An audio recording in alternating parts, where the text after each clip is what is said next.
Vimal presents Cyber War. हर screen crime scene streaming free on Voot. Download the app now. पहली सुर्खी कांग्रेस के खेमे से। हम जानते हैं कि नेशनल हेराल्ड मामले में ईडी लगातार कांग्रेस के पूर्व अध्यक्ष और वायनाड के सांसद राहुल गांधी से पूछताछ कर रही है और कांग्रेस के कार्यकर्ता आला कमान के प्रति वफादारी का प्रदर्शन करते हुए ईडी के खिलाफ केंद्र सरकार, नरेंद्र मोदी और भाजपा के खिलाफ प्रदर्शन कर रहे हैं। राहुल से चौथे दिन पूछताछ जारी है। 15 जून को भी राहुल से तकरीबन 10 घंटे पूछताछ हुई। राहुल ने एजेंसी से निवेदन किया कि उन्हें 20 जून को भी बुलाया जाए। दर्शक जानते हैं कि ईडी यंग इंडियन लिमिटेड और एसोसिएट जर्नल्स के बीच लेन देन के साथ डोटेक्स मर्चेंडाइज की भूमिका पर भी जांच कर रही, क्योंकि इस कथित रूप से इस डील में कंपनी ने यंग इंडियन को 1 करोड़ का कर्ज दिया था और फिर इसी पैसे का इस्तेमाल एसोसिएट जर्नल्स को खरीदने के लिए किया गया। अपने पहले परिवार को घिरता देख कांग्रेस के कार्यकर्ता जो प्रदर्शन कर रहे हैं देश भर में, उसकी तस्वीरें आती हैं। इससे इतर आज कांग्रेस सांसद लोकसभा अध्यक्ष ओम बिरला और राज्यसभा के सभापति वेंकैया नायडू से मिले। नेताओं ने शिकायत की कि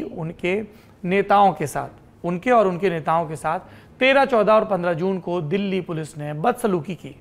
इन नेताओं ने नायडू को दिए शिकायती पत्र में यह भी कहा कि 15 जून को दिल्ली पुलिस 24 अकबर रोड स्थित कांग्रेस के दफ्तर में घुस आई और इस दौरान निर्वाचित सांसदों, पत्रकारों और कांग्रेस कार्यकर्ताओं पर लाठीचार्ज हुआ। कांग्रेस की तरफ से घटना के वीडियो फुटेज मुहैया कराए गए। पार्टी का कहना है कि केसी वेणुगोपाल, पी चिदम्बरम, शक्ति गोहिल, प्रमोद तिवारी और जेबी माथर के साथ बदसलूकी के बाद इलाज की जरूरत पड़ी। कई सांसदों को अलग अलग पुलिस थानों में भी बिना कारण 10-10 घंटे बिठाया गया। ये उनके विशेषाधिकार का हनन है और इस पर लोकसभा और राज्यसभा को संज्ञान लेकर उचित कार्रवाई करनी चाहिए। तो एक तरफ चिट्ठी पत्री, दूसरी तरफ मैदान पर विरोध तेज करने की कोशिश। दिल्ली में पुलिस का बंदोबस्त सख्त था, बावजूद इसके वाटर कैनन के इस्तेमाल की नौबत आई। पंजाब और केरल में भी यही हुआ। पुदुचेरी में भी पुलिस ने कम से कम 300 प्रदर्शनकारियों को हिरासत में लिया। हैदराबाद में प्रदर्शनकारियों ने सड़क पर आग लगाई। बेंगलुरु में कांग्रेस कार्यकर्ताओं ने राजभवन तक मार्च निकालने की कोशिश की और इस दौरान डीके शिवकुमार और सिद्धरमैया जैसे नेताओं को हिरासत में लिया। गुजरात में चुनाव करीब हैं तो यहाँ पार्टी के सभी विधायक और वरिष्ठ नेता गांधीनगर में चल रहे प्रदर्शन में शिरकत करने पहुंचे। 15 जून को कांग्रेस कार्यालय पर दिल्ली पुलिस की कार्रवाई के बाद कांग्रेस ने पूरे देश में प्रदर्शन तेज किया और दिल्ली पुलिस उसने भी कमर कस ली। उसने अज्ञात कांग्रेस कार्यकर्ताओं के खिलाफ पुलिसकर्मियों पर हमला करने, ड्यूटी पूरी करने से रोकने और सार्वजनिक संपत्ति का नुकसान पहुंचाने का मामला दर्ज कर लिया। कांग्रेस के आरोप पर भी दिल्ली पुलिस ने अपना पक्ष रखा। फोर्स का कहना है बल प्रयोग नहीं हुआ। कार्यकर्ताओं ने बैरिकेड्स पुलिस पर फेंकने शुरू किए, पुलिसकर्मियों को धक्का दिया। दूसरी तरफ पुलिस अवैध रूप से इकट्ठा होने के आरोप में लोगों को हिरासत में लेना चाहती थी और इसी दौरान धक्का मुक्की हुई, लेकिन फोर्स ने पार्टी कार्यालय में प्रवेश नहीं किया। कांग्रेस नेताओं की शिकायत को दिखवाया जा रहा है। दूसरी सुर्खी सुप्रीम कोर्ट से। 15 जून को अदालत में पदस्थ जस्टिस MR शाह को हिमाचल प्रदेश में दिल का दौरा पड़ गया। बेहतर इलाज के लिए हवाई रास्ते से नई दिल्ली लाया गया। जस्टिस शाह इससे पहले पटना और गुजरात हाई कोर्ट में पदस्थ रहे हैं। इंडिया टुडे के लिए संजय शर्मा ने अपनी रिपोर्ट में लिखा कि सर्वोच्च न्यायालय प्रशासन इस बाबत केंद्रीय विधि मंत्रालय और केंद्रीय गृह मंत्रालय से संपर्क में है।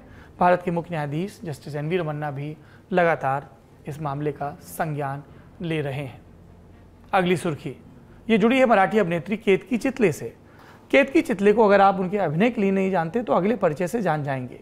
केतकी चितले एनसीपी सुप्रीमो शरद पवार को लेकर एक सोशल मीडिया पोस्ट के बाद से जेल में है। एनसीपी समर्थकों ने इस पोस्ट को अपमानजनक माना। मामले दर्ज हुए और 14 मई 2022 को केतकी को पुलिस ने गिरफ्तार किया। 1 महीने से ज्यादा बीत चुका है, लेकिन वो जेल से बाहर नहीं आई। निचली अदालतों से बेल नहीं मिली।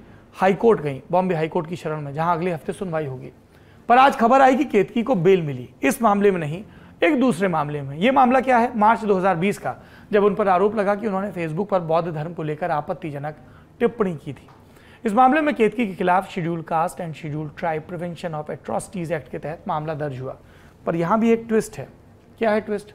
इस मामले की याद महाराष्ट्र पुलिस को मई 2022 में आई। 14 मई को पुलिस ने केतकी को गिरफ्तार कर ठाणे सेंट्रल जेल भेजा। इसलिए 2020 वाले मामले में पुलिस ने फिर केतकी को ठाणे सेंट्रल जेल से गिरफ्तार किया और इसी मामले में अभी केतकी को बेल मिली है। लेकिन पोस्ट वाले, शरद पवार वाले मामले में 2 दर्जन से ज्यादा FIR हैं और उसको लेकर अभी उन्हें राहत नहीं मिली है। इसको लेकर अब भाजपा सहिष्णुता और असहिष्णुता की डिबेट को अपने हिसाब से आगे बढ़ा रही है।